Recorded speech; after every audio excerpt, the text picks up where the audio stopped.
خیابان و کوہسار و راغ آفریدی، خیابان و گلزار و باغ آفریدم، منانم کے از سنگ آئی نہ سازم، منانم کے از زہر نوشی نہ سازم. کہ تو نے رات بنائی اور میں نے اس رات کی تاریکی کو دور کرنے کے لیے چراغ بنایا. سفال آفریدی، تو نے مٹی بنائی اور میں نے اس سے مٹی کے برتن ایاغ بنائے. بیابان و کوہسار و راغ آفریدی، تو نے جنگل بنائے اور پہاڑ بنائے، اور اسی طرح میں نے گویا باغ بنائے، گلزار بنائے، اور میں وہ ہوں منانم کے از سنگ آئی نہ سازم، میں وہ ہوں کہ پتھر کو گویا اتنا تراشتا ہوں یا اس کو اتنا تیز کرتا ہوں کہ وہ بالآخر آئینہ بن جاتا ہے. میں نے پتھر سے آئینہ بنا دیا، اور میں وہ ہوں جو زہر سے اس کا تریاق بنا دیتا ہوں، یعنی اینٹیڈوٹ بنا دیتا ہوں. اسی طرح اقبال کی ایک مشہور نظم ہے جو حکایت کی شکل میں ہے، پند باز بچائے خیش، یعنی باز کی نصیحت اپنے بچے کو. تو یہ میں آپ کو تو دانی کے بازاں زیک جوہر اند، دل شیر دارند و مشت پرند، نکوش یہ وہ پختہ تدبیر باش، جسور و غیور و کلاں گیر باش. میں آمیز باکب کو تو رنگ سار، مگر این کے داری ہوائے شکار. چہ قوم فرومائے ترسناک، کند پاک منقار خدرہ بخاک. شداں باشا نخچیر خیش، کہ گیرت ز سید خدائی نو کیش. بسا شکرہ افتادہ بر روئے خاک، شدہ صحبت دانا چینا بلاک. چینا ہلاک، نگہ دار خدرہ و خرسند زی، دلیر و درشت و تنو مند زی. تنے نرم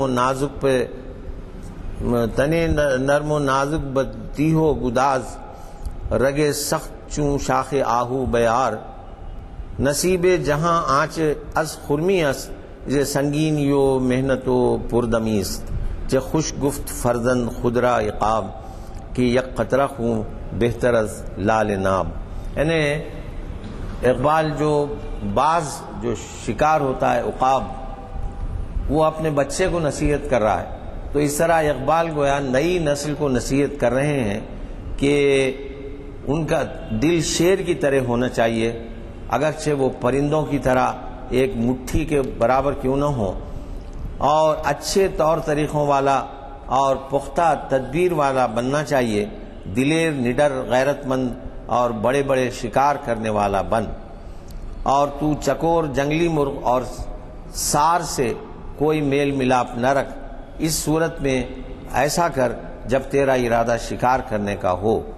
اور اس کے بعد اقبال یہ کہتے ہیں کہ جو اپنے ہی شکار کے ہاتھوں شکار ہو جاتا ہے، اپنے شکار کے آئین و رسوم اپنا لیتا ہے، گویا گھٹیا اور پست فطرت لوگوں کی صحبت میں رہنے سے ایک اچھا بھلا انسان بھی ویسا ہی ہو جاتا ہے. جیسا مولانا روم نے کہا تھا، صحبت صالح ترا صالح کند، صحبت طالح ترا طالح کند. یعنی نیک لوگوں کی صحبت تجھے نیک اور بدکاروں کی صحبت تجھے بدکار بنا دیتی ہے. تو اس طرح اقبال نے نئی نسل کو نصیحت کی ہے ایک حکایت کے ذریعے. ایک اور نظم ہے اقبال کی جو بہت آسان ہے، اگر خواہی حیات اندر خطر زی. یعنی اگر تو زندگی چاہتا ہے تو خطرے میں زندگی گزار. اگر خواہی حیات اندر خطر زی، تو اس میں بھی ایک حکایت ہے کہ غزال با غزال در دل گفت، غزال با غزال درد دل گفت، ازیں پس در حرم گیرم کنامے، بصحرا سید بنداں در کمی اند، بصحرا سید بنداں در کمی اند، بکام آہواں صبح نشامے، اما از فتنہ سیاد خواہم، دل اندیشہ آزاد خواہم. یعنی ایک ہرن نے دوسرے ہرن سے اپنے دل کا دکھڑا بیان کرتے ہوئے کہا کہ میں اب حرم میں اپنا ٹھکانہ بناؤں. جیسا کہ آپ جانتے ہیں کہ حرم شریف میں کوئی جانور آئے یا پرندہ آئے تو اس کا شکار نہیں کیا جاتا. تو چنانچہ میر کا مشہور شعر ہے کہ ہمیشہ بچ بچ کے زندگی مت گزارو بلکہ دنیا کے خطرات کا بھی مقابلہ کرو. تو میر کا شعر ہے کہ اے آہوان کعبہ نہ اینڈو حرم کے گرد، کہ اے ہرنو حرم کے اطراف ہی مت رہو، کھاؤ کسی کا تیر کسی کا شکار ہو. تو اقبال کہتے ہیں کہ غزال با غزال درد دل گفت، ازی پس در حرم گیرم کنامے. کہ ایک ہرن نے دوسرے ہرن سے اپنے دل کا دکھڑا بیان کرتے ہوئے کہا کہ میں اب حرم میں اپنا ٹھکانہ بناؤں گا، اس لیے کہ صحرا میں شکاری، جنگل میں شکاری ہماری گھات میں لگے رہتے ہیں، جس کے نتیجے میں ہم ہرنوں کی نہ تو صبح ہماری خواہش کے مطابق گزرتی ہے اور نہ شام. میں شکاری کے فتنے سے پناہ مانگتا ہوں اور اپنا دل خوف اور ڈر سے آزاد چاہتا ہوں. اس کے بعد دوسرا ہرن اس کا جواب دیتا ہے کہ رفیقش گفت، یعنی اس کے دوست نے کہا اے یار خرد مند، کہ اے عقل مند دوست، اگر خواہی حیات اندر خطر زی، اگر تو زندگی چاہتا ہے تو خطرات کی زندگی گزار. دمادم خیشتن را برفسازن ز تیغ پاک گوہر تیز ترزی، خطر تابو تمہارا امتحانس عیار ممکنات جسم و جانس. تو اس کی باتیں سن کر اس کے ساتھی نے اس سے کہا اے عقل مند دوست، اگر تو زندگی یا بقا کا خواہش مند ہے تو خطروں میں زندگی بسر کر، ہر پل مسلسل خود کو سان یعنی جو تلوار کی دھار ہے اس پر لگاتا رہے، اور یوں اصیل یعنی اعلیٰ اور تیز تلوار بھی زیادہ تیز بن کر زندگی گزار. یہ خطرے تو ہمت اور طاقت کی آزمائش ہیں اور جسم و جان کی خفیہ طاقتوں کی پرکھ ہے. ہرن کی زبان سے علامہ نے یہ درس دیا ہے کہ انسان جس قدر خطرات سے بے خوف ہو کر اور ان سے ٹکراتے ہوئے ہر لمحہ آگے بڑھتا رہے گا، اس سے اس کی حقیقی زندگی اور بقا کا سامان ہوگا. خود کو سان پر لگانے کا یہی مطلب ہے کہ خطرات سے ٹکرا جاؤ اور بالکل خوف نہ کھاؤ، اس سے تمہاری خفیہ طاقتیں بیدار ہوں گی. علامہ نے کئی جگہ اس کا اظہار کیا ہے. اسی طرح علامہ اقبال وطن پرستی کے بھی خلاف تھے. وہ یہ سمجھتے تھے کہ مسلمان کا کوئی وطن نہیں ہے، بلکہ وہ ساری خدا کی زمین اس کا وطن ہے اور اس کو کسی ایک خطے زمین سے وابستہ نہیں رہنا چاہیے. چنانچہ اقبال کی ایک نظم ہے الملک للہ، اور یہ نظم بھی اگرچہ کہ ہے فارسی میں، لیکن میں سمجھتا ہوں کہ آپ اس کو آسان بھی محسوس کریں گے اور پسند بھی کریں گے. کہ طارق جس نے اسپین کو فتح کیا تھا، اسلامی مجاہد اور سپہ سالار، اس نے یہ کیا تھا کہ جب طارق کی فوجیں اسپین کے ساحل پر اتر گئیں تو اس نے جہاز کو بادبانوں کو آگ لگا دی کہ اب نہ باہر واپس گھر کو جانے کا کوئی امکان باقی نہ رہے. تو اس کے ساتھی جو تھے انہوں نے کہا کہ یہ تو آپ نے بڑا عجیب کام کیا، ہم ایک غیر ملک میں آ گئے ہیں اور آپ نے گویا جہازوں کو ہی جلا دیا، اب ہم کیسے جائیں گے؟ تو اس کے جواب میں یہ ہے کہ طارق چو بر کنارے اندلس سفینہ سوخت، گفتند کار توبہ نگاہ خرد خطاست. طارق چو بر کنارے اندلس سفینہ سوخت، کہ طارق نے جب کنارے اندلس پر پہنچا وہ تو اس نے اپنی کشتیاں جلا دیں. گفتند کار توبہ نگاہ خرد خطاست، تو اس کے جو فوجیوں نے کہا کہ تمہارا یہ عمل عقل کی روح سے غلط ہے، اس لیے کہ ہم اپنے وطن کی سرزمین یا سرحد سے دور ہیں، واپس کس وسیلے سے وہاں پہنچیں گے؟ وسیلے یا سبب کو چھوڑ دینا شریعت کی روح سے کہاں تک روا اور درست ہے. دوریم از سواد وطن باز چون رسیم، ترک سبب ز روئے شریعت کجا رواست. یعنی ہم دور ہیں اپنے وطن کی سرحد سے، اور کس طرح ہم واپس پہنچیں گے؟ ترک سبب یعنی جو جانے کا سبب ہے اس کو ہی آپ ختم کر دیے تو آخر یہ روئے شریعت سے بھی درست نہیں معلوم ہوتا. تو اس نے ہنس کر کہا طارق نے کہ خندید دوست خیش بشمشیر برد و گفت، ہر ملک ملک ماست کہ ملک خدائے ماست. طارق نے اپنے ساتھی لشکریوں کی یہ بات سنی تو وہ ہنس دیے اور اپنا ہاتھ تلوار پر رکھ کر بولے ہر ملک ہمارا ملک ہے کیونکہ وہ ہمارے خدا کا ملک ہے. جذبہ جہاد و شہادت سے سرشار مرد مومن کسی باطل قوت سے نہیں ڈرتا اور وہ تمام دنیا کو اپنے مالک حقیقی کی ملکیت سمجھتے ہوئے اور جغرافیائی حدود سے بے نیاز رہتے ہوئے ہر ملک اور علاقے کو اپنا وطن سمجھتا ہے کہ ہر ملک ملک ماست کہ ملک خدائے ماست. اس کے بعد دو چھوٹی نظمیں اور ہیں. ہوا یہ تھا کہ جب پہلی جنگ عظیم ختم ہوئی تو تمام اس زمانے میں جو بڑی طاقتیں تھیں انہوں نے گویا مل کے ایک ریزولوشن پاس کیا کہ ہم اس جنگ سے بہت نقصان اٹھا چکے ہیں. سارے عالم انسانیت نے اس جنگ کے نقصانات دیکھیں، اس لیے ہم کو ایک ایسا ادارہ قائم کرنا چاہیے جو یہ جنگ نہ ہونے دے اور ملکوں میں امن کی کیفیت پیدا کرے. چنانچہ لیگ آف نیشنز کا قیام عمل میں آیا تو اقبال نے اس لیگ آف نیشنز کے کانسیپٹ کو بالکل پسند نہیں کیا. وہ لیگ آف نیشنز جو تھی وہ جنیوا میں قائم کی تھی، سوئٹزرلینڈ، اور اقبال کا خیال تھا کہ اگر واقعی آپ سنجیدہ ہیں تو کسی اسلامی ملک میں جیسے ایران میں آپ قائم کیجئے.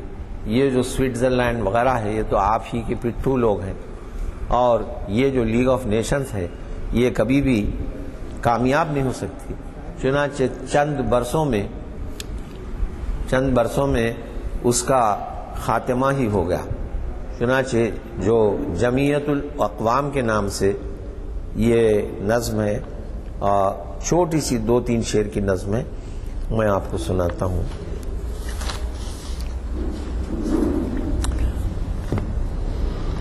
برفتت تا روش رزم و دریں بزم کہن، برفتت تا روش رزم و دریں بزم کہن، درد مندان جہاں طرح نوا، درد مندان جہاں طرح نو انداختہ اند. برفتت تا روش رزم دریں بزم کہن، درد مندان جہاں طرح نو انداختہ اند. من عظیم بیش ندانم کے کفن دزدے چند، بہر تقسیم قبور انجمن ساختہ اند. دزد بولتے ہیں چور کو. جیسا حافظ کا مشہور شعر ہے کہ لوگ کیا کرتے تھے اس زمانے میں، قدیم زمانے میں حافظ کے دیوان سے فال نکالتے تھے. خیر ہمارا تو اس پہ کوئی یقین اعتقاد نہیں ہے، لیکن کہا جاتا ہے کہ حافظ کے دیوان سے فال نکالتے تھے. تو ایک مرتبہ ہوا یہ کہ ایک بادشاہ کی جو خزانے کی مہر تھی وہ گم ہو گئی اور اب بادشاہ کافی پریشان ہوا کیونکہ بہت اہم چیز تھی. تو رات کا وقت تھا، اس نے سوچا کہ بھئی حافظ کے دیوان سے فال نکالا جائے. تو اس کا جو نوکر تھا بادشاہ کا وہ موم بتی یا چراغ لے کے کھڑا ہوا تھا اور بادشاہ اس دیوان کو دیکھ رہا تھا. تو اس نے ایک جگہ انگلی رکھی بادشاہ نے، تو اس وقت جو مصرع حافظ کا نکلا وہ یہ تھا کہ چہ دلاورس دزدے کہ بکف چراغ داری. کیسا دلیر چور ہے کہ ہاتھ میں چراغ لے کے کھڑا ہوا. تو خیر یہ بات تو بیچ میں دلچسپی کے لیے آ گئی. تو عرض کرنا یہ تھا کہ دزد بولتے ہیں چور کو. تو برفتد تا روش رزم دری بزم کوہن، یعنی اس لیے کہ اس پرانی بزم سے، یعنی اس دنیا سے جنگ کی روش ختم ہو جائے. دنیا کے اہل درد نے ایک نئی بنیاد ڈالی ہے. درد مندانِ جہاں کی ترکیب میں بڑا طنز کی کیفیت ہے. تو اقبال یہ کہتے ہیں کہ جو لوگ دنیا کا درد رکھتے ہیں وہ یہ سوچ کر کہ دوبارہ جنگ نہ ہو، اس لیگ آف نیشنز کی انہوں نے بنیاد ڈالی. اور اس کے اوپر اقبال کا کامنٹ یہ ہے کہ من عظیم بیش نہ دانم کے کفن دوس دے چند. میں اس سے زیادہ کچھ نہیں جانتا کہ چند کفن چوروں نے بہر تقسیم قبور انجمن ساختاند، کچھ کفن چوروں نے قبروں کی تقسیم کرنے کے لیے یہ ایک انجمن بنا لی.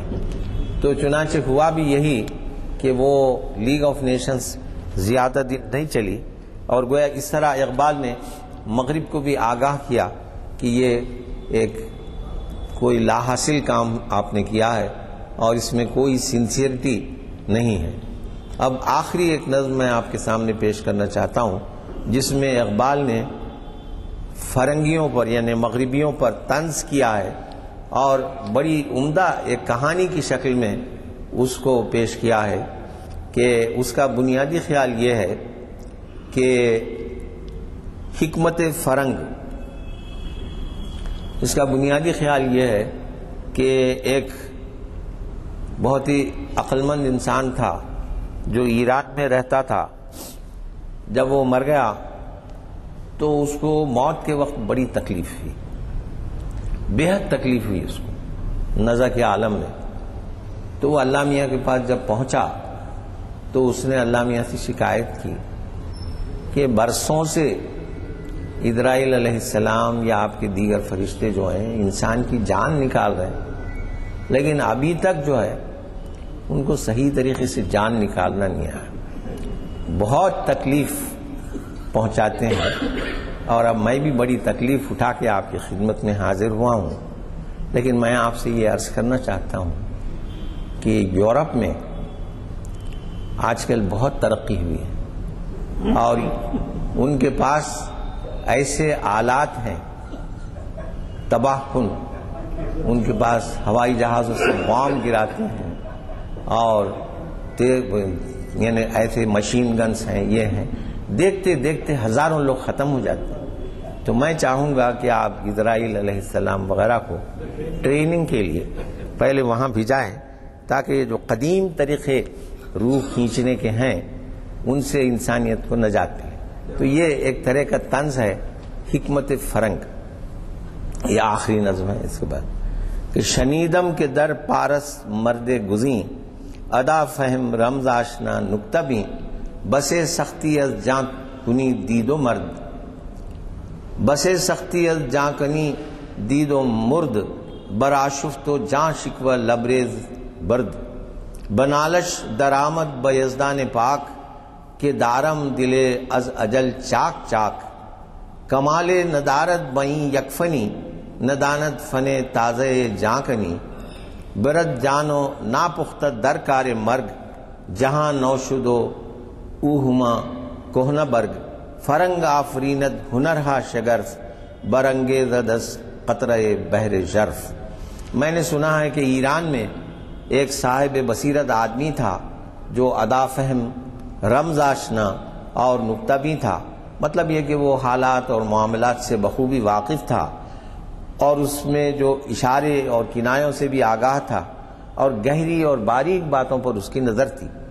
موت کے وقت اس نے جانکنی کے عالم میں بڑی سختی دیکھی اور یہاں تک کہ وہ مر گیا. وہ برہم ہوا اور شکووں اور گلوں سے پر جان اپنے ساتھ لے گیا. اس نے خدا تعالیٰ کے حضور فریاد کی کہ میرا دل اس موت کے باعث ٹکڑے ٹکڑے ہو گیا ہے، اور یہ بھی مراد ہو سکتی ہے کہ موت کے فرشتے نے جس انداز سے میری جان کھینچی ہے وہ میرے لیے بڑی اذیت کا سبب بنا ہے.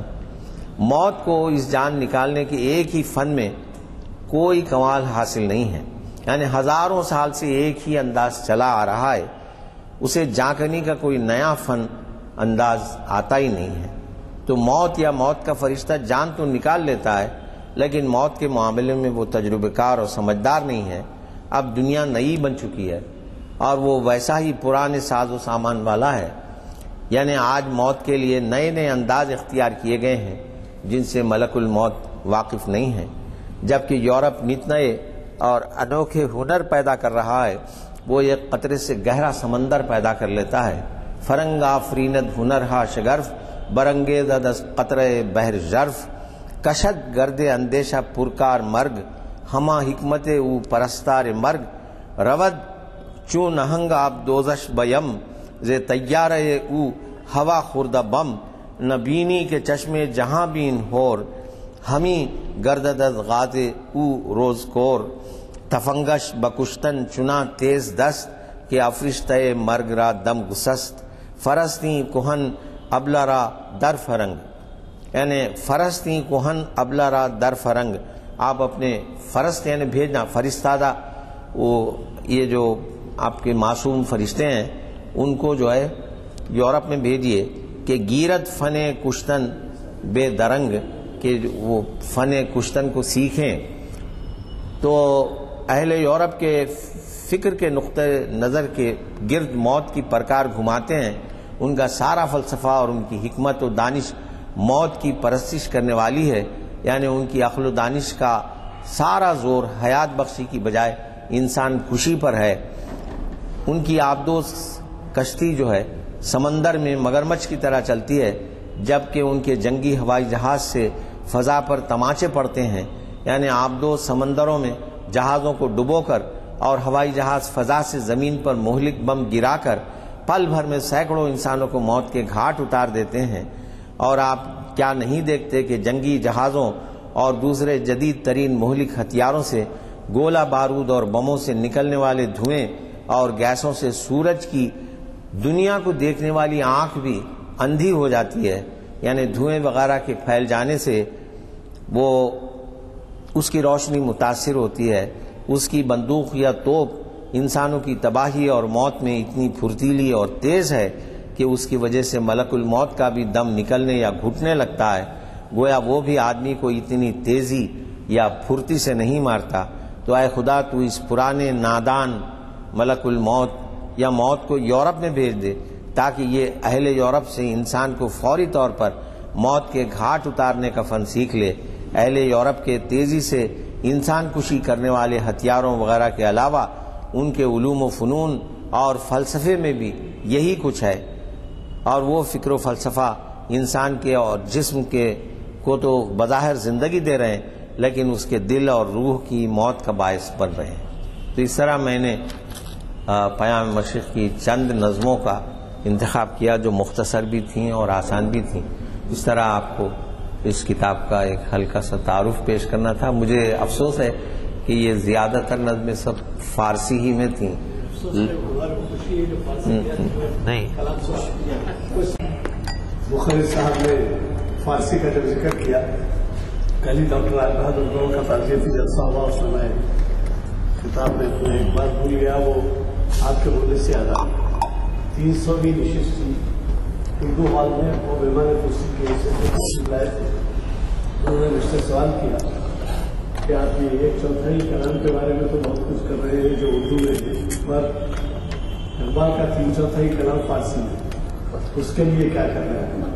تو خیر اس کے بعد سے ہم نے مستر ملا صاحب کو جو مترجم ہے فارسی کے اقبال کے کلام کے، تو ان کو زحمت دی اور وہ مسلسل آ رہے ہیں۔ پچھلا خطاب بھی ان کا تھا، اگلا خطاب بھی انہیں کا ہے۔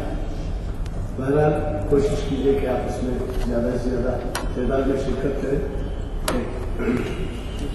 عالمی شہرت کا اسکالر مستر مجاز آپ کی خدمت میں آتے ہیں، آپ نے سے استفادہ نہیں کرنا جو ہے تھوڑا سا بد وقتی کی بات ہوگی۔ مجھے کوئی قوی توقع ہے کہ آپ اپنے اجلاس میں تشریف لائیں گے، اور اب چونکہ